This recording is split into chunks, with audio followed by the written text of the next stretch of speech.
आधुनिक मनीला के दिल में अभी भी कुछ समुदाय ऐसे हैं जो कचरे पर जीवित हैं, बचे हुए खाने को खाते हैं और अस्थायी छतों के नीचे सोते हैं।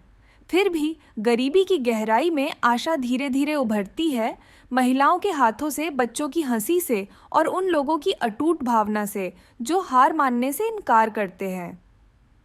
हैप्पी लैंड और सांझी में वास्तव में क्या हो रहा है और क्यों दुनिया को रुककर इसे सुनना चाहिए? आइए इस वीडियो में जानते हैं।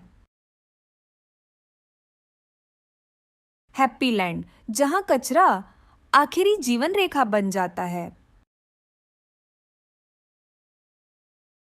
मनीला के दिल में, जो दक्षिण पूर्व एशिया की सबसे आधुनिक राजधानियों में से एक मानी जाती है, जहां चमचमाते मॉल, 5 सितारा होटल और लग्जरी रेस्टोरेंट हैं, एक छिपी हुई दुनिया है जो अंधेरे में डूबी हुई है। हैप्पी लैंड खुशी की भूमि नाम एक क्रूर मजाक जैसा लगता है उस क्रूर सच्चाई के सामने, जहां हजारों लोग रोज कचरे पर निर्भर होकर जीते हैं। यहाँ जीवन और कचरे का घनिष्ठ संबंध बन गया है। अब खाने लायक और फेंके जाने योग्य चीजों के बीच कोई रेखा नहीं बची है।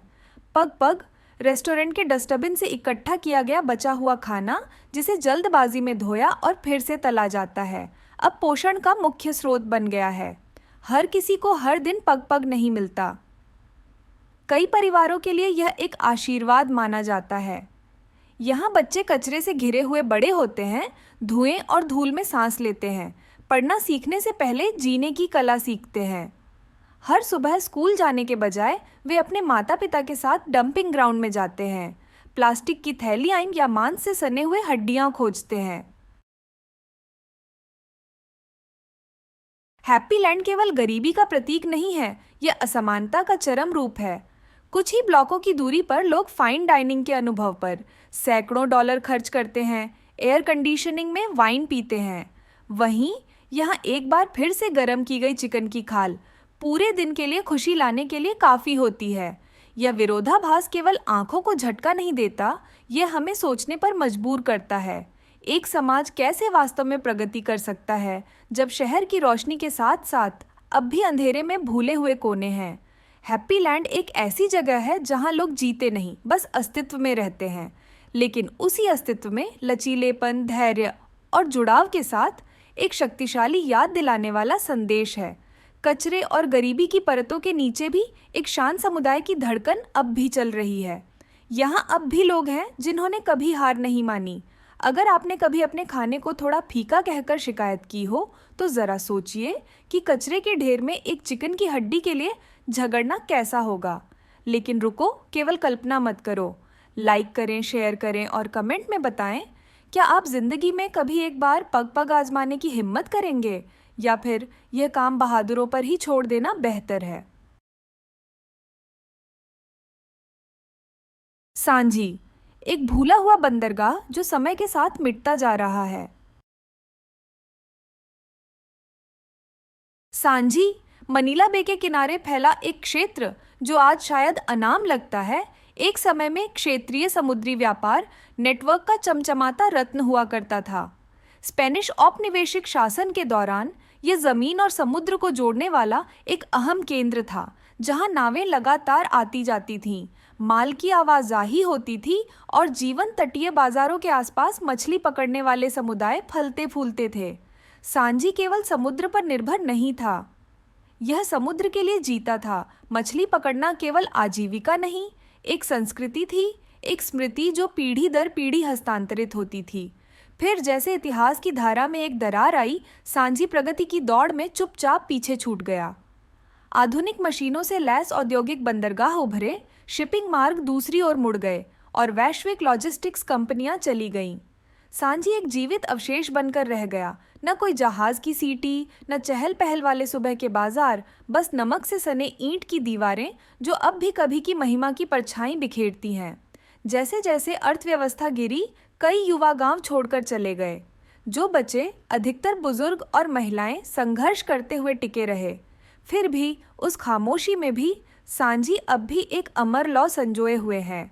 उसकी टेढ़ी मेढ़ी झोपड़ियों में अब भी लोग त्योहार मनाए जाते हैं, समुद्र की पूजा में मोमबत्तियां जलाई जाती हैं और बच्चों को उन दिनों की कहानियां सुनाई जाती हैं जब खाड़ी मछलियों से भर जाती थी।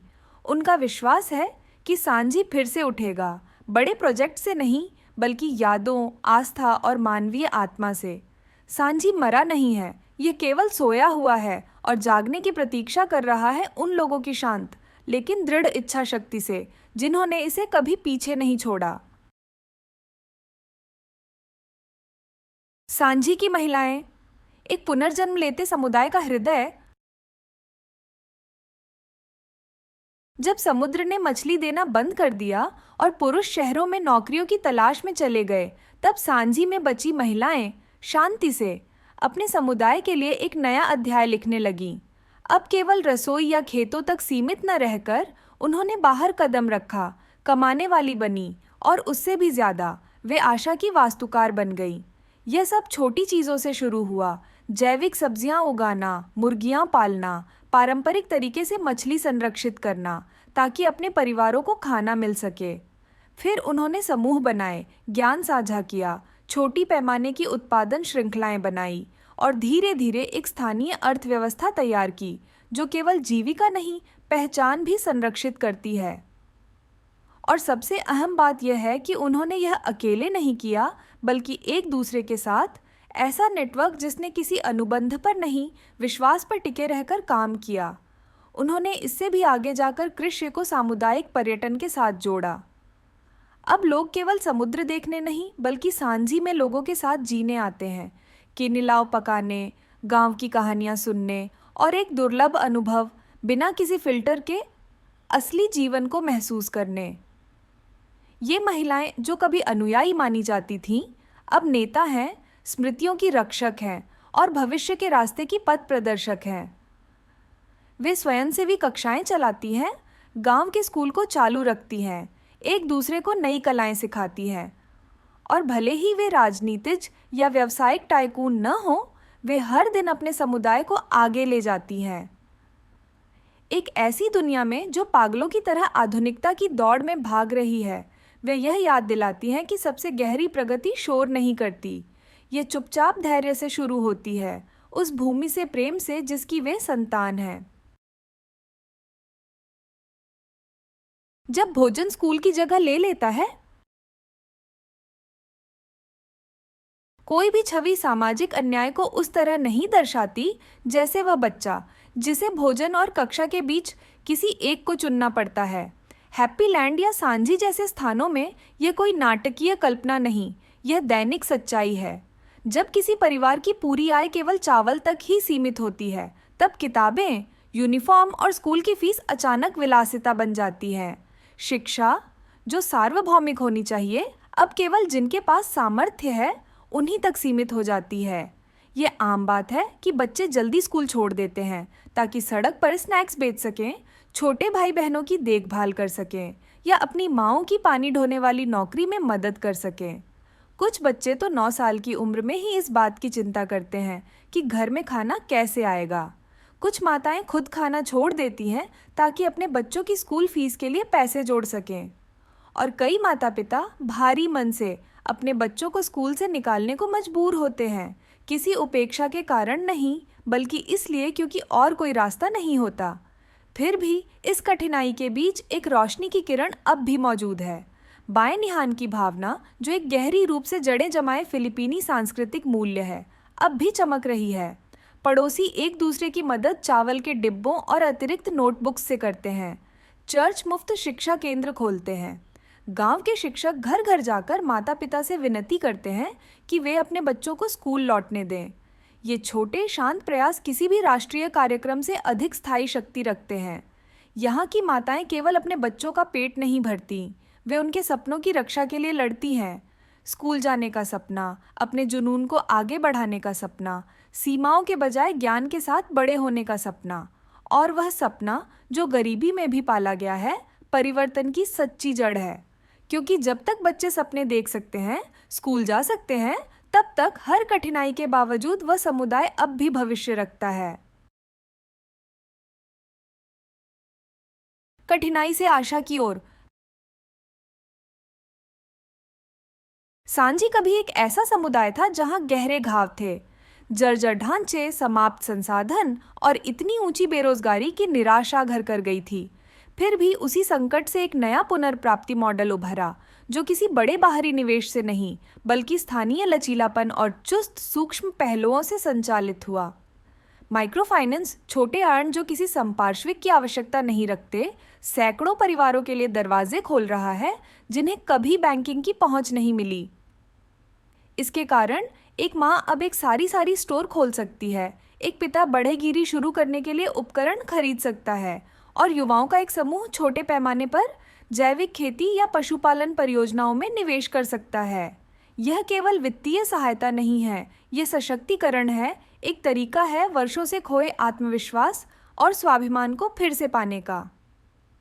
कई पहलों में व्यावसायिक प्रशिक्षण और उद्यमिता की सोच भी शामिल है, जो लोगों को कौशल सिखाते हैं और स्थानीय परिस्थितियों के अनुसार व्यापार योजनाएं तैयार करने में मदद करते हैं। कुछ अग्रणी मॉडल सौर ऊर्जा के उपयोग, जैविक खाद्य उत्पादन या पुनर्नवीनीकरण, हस्तशिल्प जैसे विचारों को भी पेश करते हैं, जो न केवल नौकरियां उत्पन्न करते हैं बल्कि पर्यावरणीय मूल्यों और स्थिरता के साथ भी जुड़ते हैं।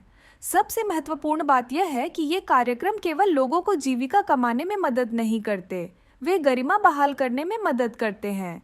जब लोग खुद को समाज का बोझ नहीं बल्कि समाधान का हिस्सा मानते हैं, तब वे दुनिया में अपनी जगह फिर से पा लेते हैं। इन्हीं छोटे छोटे बीजों से एक परिपत्र, पर्यावरण मित्र, समुदाय आधारित अर्थव्यवस्था चुपचाप पनप रही है, जो लचीली है और संभावनाओं से भरी हुई है। महिलाएं और समुदाय जो एक टिकाऊ भविष्य का निर्माण कर रहे हैं, जहां पहले सतत विकास केवल अंतर्राष्ट्रीय सम्मेलनों में सुनाई देने वाला एक शब्द था, आज सांझी में यह हर दिन जीवंत रूप ले रहा है उन्हीं महिलाओं के हाथों से जिन्हें कभी कमजोर माना जाता था, पर अब वही सबसे मजबूत नेतृत्व कर रही हैं। राज्य या बड़ी संस्थाओं से बहुत कम या कोई समर्थन न होने पर भी उन्होंने अपने स्वयं के पर्यावरणीय क्रिया समूह बनाए हैं, जो तटीय इलाकों में मैंग्रोव पुनर्स्थापित कर रही हैं, ताकि भविष्य की पीढ़ियों के लिए भूमि, जल और जैव विविधता की रक्षा की जा सके। वे बुजुर्गों के लिए साक्षरता कक्षाएं चलाती हैं, स्कूल से बाहर बच्चों के लिए सांस्कृतिक शिक्षा देती हैं और एकल माताओं और विकलांग लोगों जैसे संवेदनशील समूहों पर विशेष ध्यान देती हैं।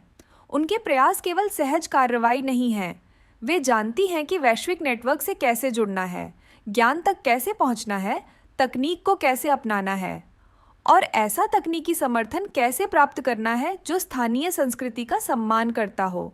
वैश्विक शिक्षा और स्थानीय पहचान का यह मिश्रण एक सच्चा नीचे से ऊपर विकास मॉडल बना रहा है, जो किसी भी बाहरी परियोजना से अधिक स्थिर, अधिक उपयुक्त और अधिक टिकाऊ है।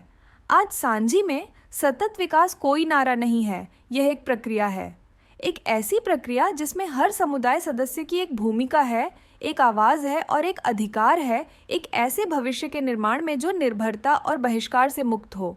ये महिलाएं केवल प्रकृति और शिक्षा की रक्षा नहीं कर रहीं, वे ताकत की परिभाषा को फिर से गढ़ रही हैं, दिखा रही हैं कि सबसे परिवर्तनकारी शक्ति अक्सर सबसे शांत परिवर्तन कर्मियों से आती है।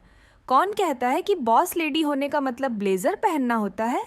सांझी में असली रानियां पेड़ लगा रही हैं, बच्चों को पढ़ा रही हैं और इस ग्रह को बचा रही है, एक एक मैंग्रोव से।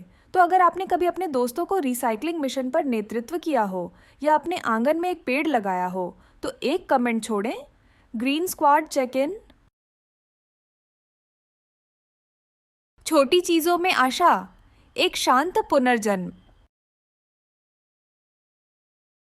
सांझी में एक तटीय समुदाय जो कभी औद्योगिकरण की लहरों में भुला दिया गया था। बदलाव बड़े कंक्रीट प्रोजेक्ट्स या चमकदार सहायता पैकेजों से नहीं आता, इसके बजाय ये सबसे छोटी चीज़ों से शुरू होता है, लेकिन उनमें अर्थ की गहराई होती है। एक सारी दुकान, एक छोटा मोहल्ला स्टोर, एक अस्थायी सामुदायिक रसोई या हर सप्ताहांत समुद्र तट से कचरा इकट्ठा करने वाला युवाओं का समूह। ये मामूली प्रयास अपार छिपी ताकत रखते हैं, विश्वास जगाने और सामाजिक बंधनों को मजबूत करने की शक्ति। एकल माता द्वारा शुरू की गई सारी दुकान केवल एक स्टोर नहीं होती, ये पूरे मोहल्ले के लिए एक ठहराव स्थल होती है। लोग केवल ज़रूरत की चीज़ें खरीदने नहीं आते, बल्कि हालचाल पूछने, संघर्ष साझा करने और फिर से जुड़ने आते हैं।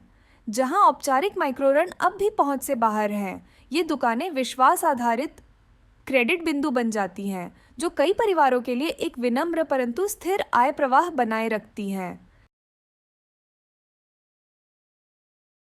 सामुदायिक रसोई, जो मूल रूप से कुछ पड़ोसियों द्वारा बचे हुए खाने के पुनः उपयोग के प्रयास थे, धीरे धीरे एक विस्तारणीय मॉडल बन गई है। गैर लाभकारी संस्थाएं इसमें शामिल हुई हैं, उपकरण, खाद्य सामग्री और प्रबंधन प्रशिक्षण प्रदान करती हैं। जो एक अल्पकालिक समाधान के रूप में शुरू हुआ, वह अब एक स्थानीय पोषण केंद्र बन गया है, जो खाद्य सुरक्षा और सामाजिक समरसता में महत्वपूर्ण भूमिका निभाता है। सबसे उल्लेखनीय बात यह है कि युवा बेरोजगारी के आगे झुकने की बजाय ऐसी परियोजनाओं की शुरुआत कर रहे हैं जिनका दीर्घकालिक प्रभाव हो।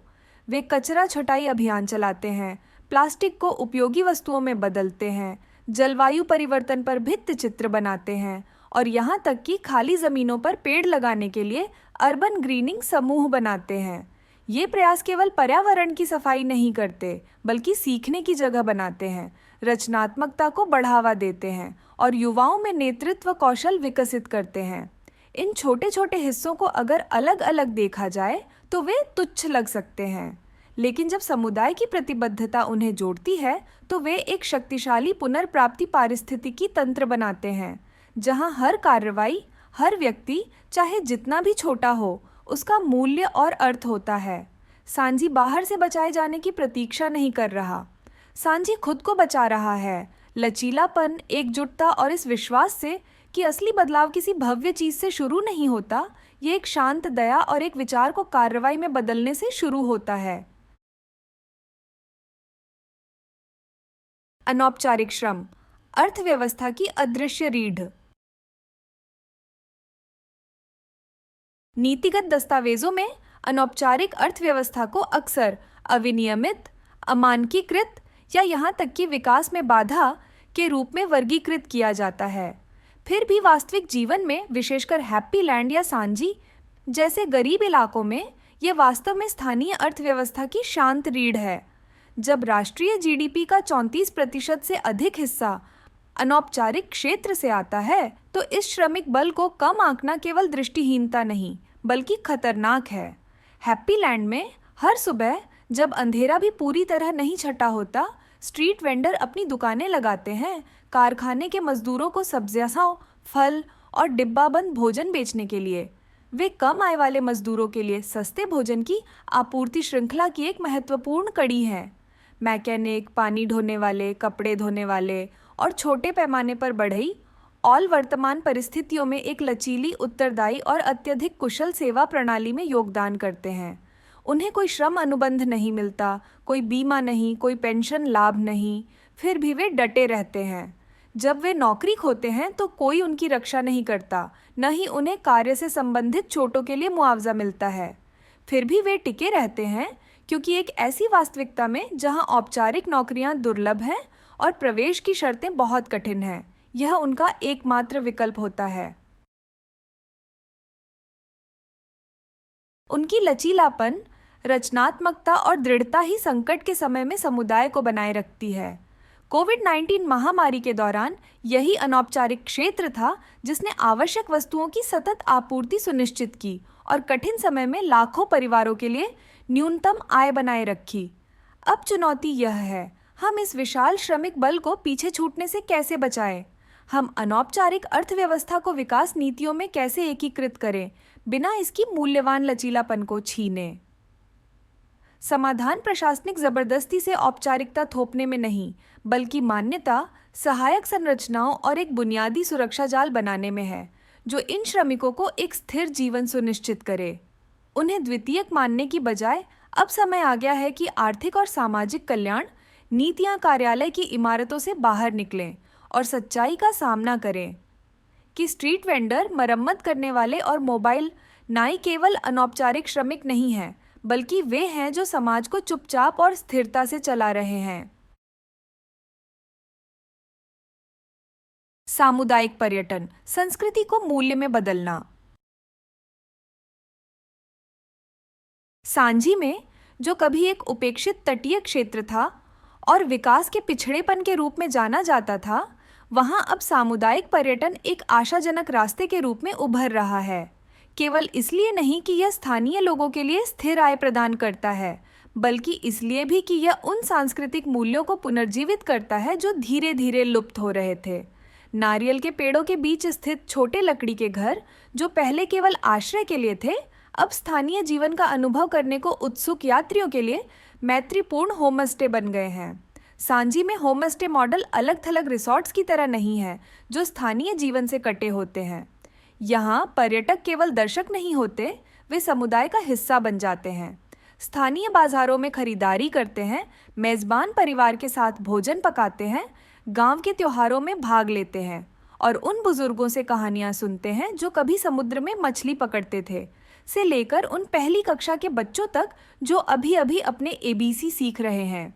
इस सच्चे साझाकरण में आगंतुक केवल मनोरंजन नहीं पाते, वे शिक्षित होते हैं, भावनात्मक रूप से प्रभावित होते हैं और एक जीवित संस्कृति तक पहुंचते हैं जिसे कोई ट्रैवल गाइड नहीं समझा सकता। सांची में सामुदायिक पर्यटन पीढ़ी दर पीढ़ी पहचान को संरक्षित करने का एक तरीका भी है। जब युवा लोग दूर से आए यात्रियों को पारंपरिक व्यंजनों और पुरानी प्रथाओं की सराहना करते हुए देखते हैं, तो वे अपने विरासत को गर्व के साथ देखने लगते हैं।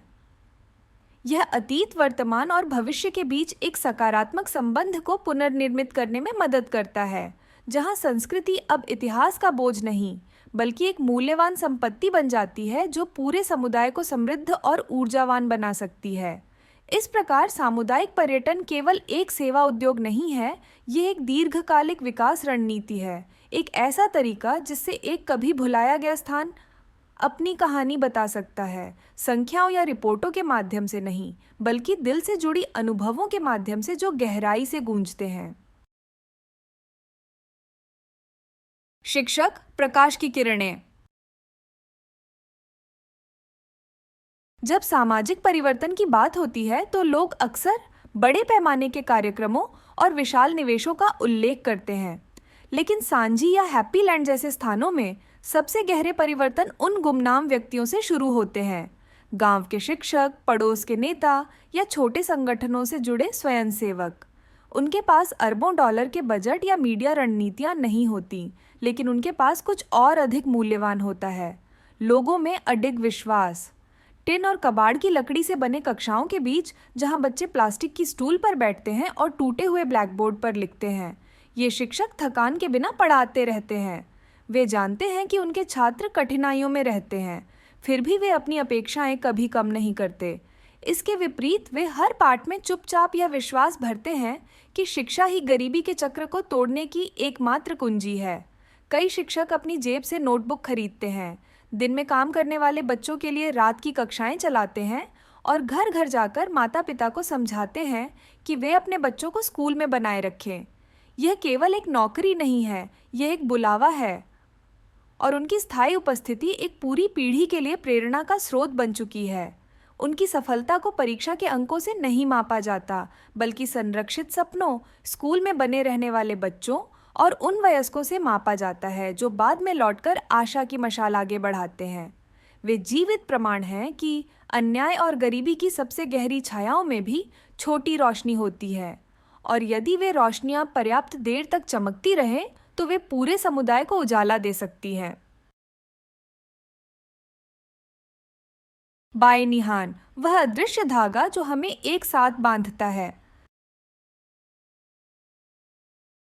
फिलीपींस में बाय निहान केवल एक सांस्कृतिक अवधारणा नहीं है, यह वही सिद्धांत है जो समुदायों को जीवित रखता है। यह एक ऐसी एकजुटता की भावना है जो निर्देशों या अनुबंधों की प्रतीक्षा नहीं करती, बल्कि दिल से उत्पन्न होती है, जहां हर व्यक्ति खुद को दूसरों के लिए जिम्मेदार महसूस करता है, भले ही वह स्वयं अभाव में जी रहा हो। सांची में जब तूफान किसी परिवार की छत को उड़ा देता है तो पड़ोसी यह नहीं पूछते कौन मदद करेगा, वे केवल पूछते हैं हम मरम्मत कब शुरू करें। युवा लोग सामग्री ढोते हैं, बुजुर्ग भोजन बनाते हैं, हर कोई मदद करता है, भुगतान के लिए नहीं बल्कि इसलिए क्योंकि वे समझते हैं कि कल को उन्हें भी ज़रूरत पड़ सकती है। बाएं निहान इस तरह भी दिखाई देता है कि समुदाय कैसे बच्चों के लिए स्कूल की सामग्री साझा करते हैं, सामुदायिक रसोई चलाते हैं और यहाँ तक कि दुर्लभ नौकरी के अवसर भी साझा करते हैं। ये छोटे कार्य सामाजिक लचीलापन की रीढ़ है, एक ऐसी नींव जिसे न नीति और न ही धन दोहरा सकता है। एक ऐसी दुनिया में जो बढ़ते व्यक्तिगतवाद, प्रतिस्पर्धा और भौतिक दबाव से विभाजित होती जा रही है, बाएं निहान हमें याद दिलाता है कि समाज केवल नियमों से नहीं बल्कि करुणा से टिके होते हैं। ये केवल एक फिलिपीनी मूल्य नहीं है, यह मानवता के लिए एक मॉडल है। यह दिखाता है कि हमारे सबसे कठिन क्षणों में जो हमें बचाता है वह है एक दूसरे की मदद। युवा सशक्तिकरण, परिवर्तन का उत्प्रेरक। कोई भी समाज वास्तव में तब तक आगे नहीं बढ़ सकता जब तक कि उसके युवाओं को भुला दिया जाए। सांझी जैसे गरीब क्षेत्रों में जहां संसाधन सीमित हैं और शिक्षा के अवसर कम हैं, बच्चों में निवेश करना केवल नैतिक कर्तव्य नहीं बल्कि जीवित रहने का विषय है। और कुछ असाधारण हो रहा है। वही बच्चे जिन्हें कभी बोझ माना जाता था अब परिवर्तन के वाहक बन रहे हैं। छात्रवृत्तियों, अनुभवात्मक शिक्षा कार्यक्रमों और घरेलू व अंतर्राष्ट्रीय स्रोतों से समर्थन के माध्यम से अधिक युवा समग्र शिक्षा तक पहुंच प्राप्त कर रहे हैं। वे केवल परीक्षाएं पास करना नहीं बल्कि दुनिया को समझना, समस्याओं का विश्लेषण करना और सबसे महत्वपूर्ण यह महसूस करना सीख रहे हैं कि वे समाधान का हिस्सा बन सकते हैं। पर्यावरण अभियानों, शैक्षिक पहलों और सामुदायिक विकास के लिए युवा नेटवर्क खिल रहे हैं और इन्हें स्वयं युवाओं द्वारा संचालित किया जा रहा है। युवाओं को सशक्त बनाना केवल उन्हें स्कूल भेजने से नहीं रुकता, ये उन्हें आवाज़ देने, नेतृत्व का अवसर देने, गलतियां करने और सीखने का मौका देने के बारे में है। इसके लिए एक ऐसी प्रणाली चाहिए जो विश्वास, धैर्य और प्रोत्साहन पर आधारित हो, केवल सरकारों या एनजीओ से नहीं बल्कि पूरे समुदाय से। आज या आजस जब लोग सांझी के छात्रों के एक समूह को कचरा संग्रह अभियान चलाते हुए देखते हैं या हैप्पी लैंड की एक लड़की को अंतर्राष्ट्रीय मंच पर बाल अधिकारों पर बोलते हुए देखते हैं, तो वे अब इस पीढ़ी की शक्ति पर सवाल नहीं उठाते, क्योंकि वे आशा है कल की नहीं बल्कि आज की, यहीं अभी। मोबाइल स्वास्थ्य सेवा, सीमाओं के बिना चिकित्सा। सांझी जैसे दूर दराज के समुदायों या फिलीपींस के पर्वतीय क्षेत्रों में जहां निकटतम स्वास्थ्य केंद्र कठिन रास्तों से दर्जनों किलोमीटर दूर हो सकता है, मूलभूत स्वास्थ्य सेवा तक पहुंचना पहले लगभग असंभव था। भौगोलिक, परिवहन और बुनियादी ढांचा बाधाओं ने लाखों लोगों को राष्ट्रीय स्वास्थ्य प्रणाली से बाहर कर दिया था।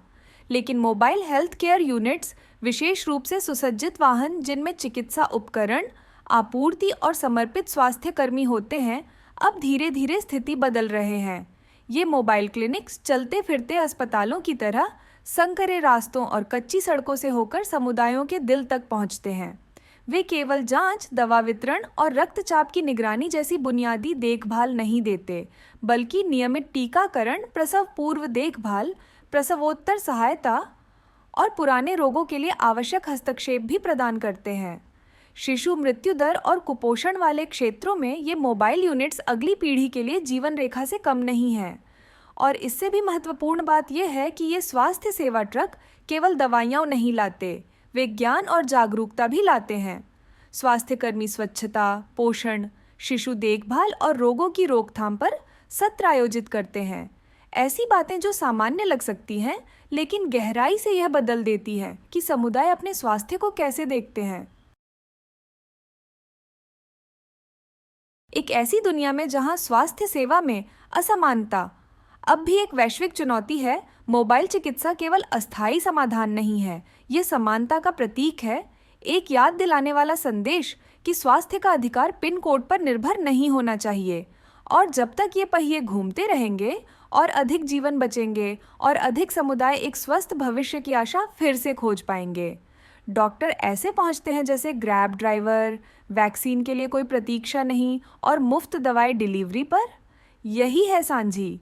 वहीं मुझे सिर दर्द होता है तो मैं मान लेता हूँ कि बुध वक्री चल रहा है।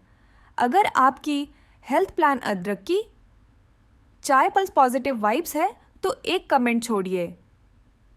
हेल्थ ट्रक की एक टिकट प्लीज। अस्थायी आश्रयों से स्थायी घरों तक। कई गरीब क्षेत्रों में एक घर कोई सुरक्षित शरण स्थल नहीं होता। ये केवल धूप और बारिश से अस्थायी बचाव होता है। प्लास्टिक की चादरों, लकड़ी के टुकड़ों या जंग लगे टीन से बने अस्थायी आश्रय न केवल प्राकृतिक आपदाओं के लिए असुरक्षित है, बल्कि लाखों लोगों, विशेष रूप से महिलाओं, बच्चों और बुजुर्गों को लगातार असुरक्षा और संकट की स्थिति में जीवन जीने पर मजबूर करते हैं। फिर भी स्थानीय सामग्रियों से बनाए जा रहे उभरते सामुदायिक आवास मॉडल, जैसे पाकिस्तान, सेनेगल और अब फिलीपींस के निम्न आय वाले क्षेत्रों में फैल रहे हैं, एक अधिक मानवीय और टिकाऊ मार्ग प्रस्तुत कर रहे हैं। महंगे और कठोर सरकारी हाउसिंग प्रोजेक्ट्स का इंतजार करने की बजाय लोगों को खुद अपने घर बनाने के लिए सशक्त किया जा रहा है, गैर लाभकारी संगठनों और स्थानीय प्रशासन की तकनीक की सहायता के साथ। जो सामग्री उपयोग में ली जा रही है वे आसानी से उपलब्ध हैं। संपीड़ित मिट्टी, बांस, लेमिनेटेड बांस, पारंपरिक मोर्टार, सूखा घास, ये न केवल किफ़ायती है बल्कि स्थानीय वास्तुकला को बनाए रखने और पर्यावरणीय प्रभाव को कम करने में भी सहायक हैं। और सबसे महत्वपूर्ण, जब निवासी खुद ईंटें रखते हैं और दीवारें उठाते हैं तो वे केवल घर नहीं बना रहे होते, वे स्वाभिमान और नियंत्रण की भावना पुनः प्राप्त कर रहे होते हैं। रहन सहन की स्थितियों में सुधार के अलावा यह मॉडल सामुदायिक संबंधों को भी पुनः निर्मित करने में मदद करता है। प्रत्येक घर किसी एक व्यक्ति द्वारा नहीं, बल्कि पड़ोसियों, रिश्तेदारों और दोस्तों द्वारा मिलकर बनाया जाता है। यह एकजुटता की भावना उन सामूहिक मूल्यों को पुनर्जीवित करती है जो कभी शहरीकरण की लहर में दब गए थे। इसके अलावा मूल निर्माण प्रशिक्षण कार्यक्रम नए व्यावसायिक कौशल प्रदान करते हैं, जिससे दीर्घकालिक आजीविका के अवसर खुलते हैं।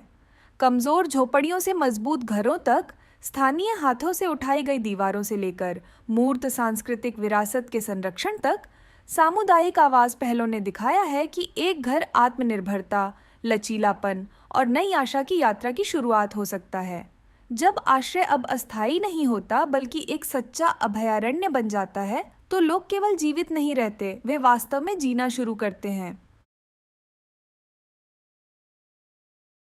कचरे से विजय तक और चुप्पी से शक्ति तक, सांझी और हैप्पी लैंड ये सिद्ध करते हैं कि सच्चा बदलाव छोटा शुरू होता है लेकिन गूंज दूर तक जाती है। तो हमें बताइए, क्या आप पग पग आजमाएंगे, मैंग्रोव मिशन में भाग लेंगे या सांझी होमस्टे में ठहरना चाहेंगे? नीचे कमेंट करें। किस बात ने आपको सबसे अधिक प्रेरित किया?